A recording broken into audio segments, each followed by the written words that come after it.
Salam damai sejahtera di dalam Tuhan kita Yesus Kristus. Shalom, selamat pagi dan semangat pagi. Jumpa kembali dalam renungan pagi kita untuk hari ini, 28 Juli tahun 2022.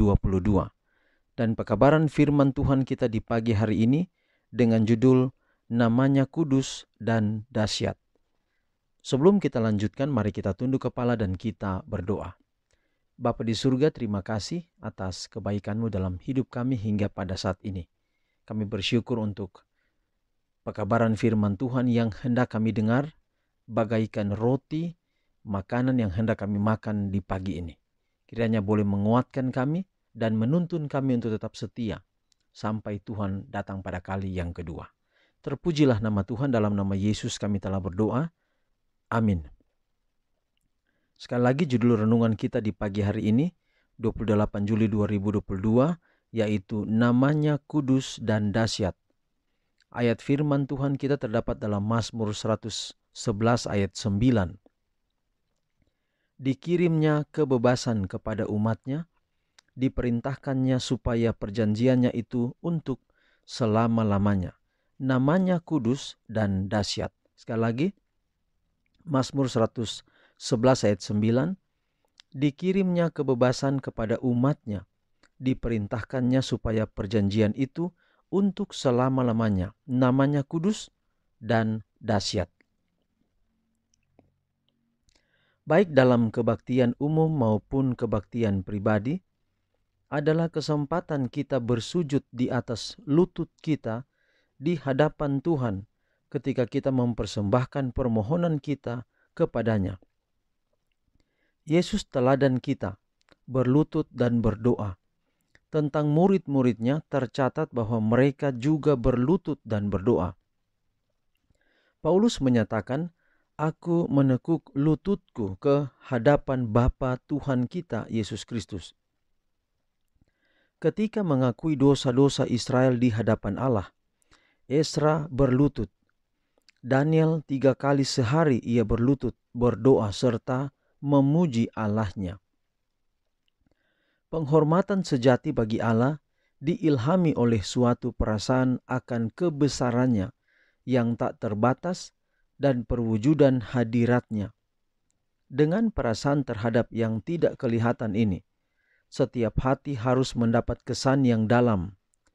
Jam dan tempat berdoa itu kudus, oleh sebab Allah berada di situ, dan bila penghormatan dinyatakan dengan sikap dan tingkah laku, maka perasaan yang mengilhamkannya akan diperdalam. Namanya kudus dan dahsyat. Kata pemazmur memaklumkan. Malaikat-malaikat ketika mereka mengucapkan nama tersebut menutupi wajah mereka. Jadi, dengan penghormatan apa kita yang jatuh dan berdosa harus mengucapkannya dengan bibir kita? Nah, sebaiknya lah bagi yang tua maupun muda mempertimbangkan kata-kata kitab suci tersebut yang menunjukkan bagaimana tempat yang ditandai dengan kehadiran Allah itu harus dihormati. Bahasa yang melambung tinggi tidak cocok dalam doa. Apakah permohonan itu dipersembahkan di mimbar, di lingkungan keluarga atau secara sendirian? Khususnya orang yang berada di depan umum harus menggunakan bahasa yang sederhana, supaya orang lain dapat mengerti apa yang dikatakan dan menyatu dengan permohonan itu. Jadi saudara, nama Allah itu kudus dan dahsyat. Tetapi kita tidak boleh berdoa menggunakan kata-kata yang bahkan kita sendiri bingung dengan kata-kata kita, terlalu tinggi. Berbicara kepada Tuhan sama seperti ketika kita berbicara kepada sahabat kita, tentunya dengan rasa hormat, oleh karena namanya, sekali lagi judul kita hari ini, namanya kudus dan dahsyat. Tetapi tidak boleh kita berdoa dengan menggunakan kata-kata yang terlalu tinggi.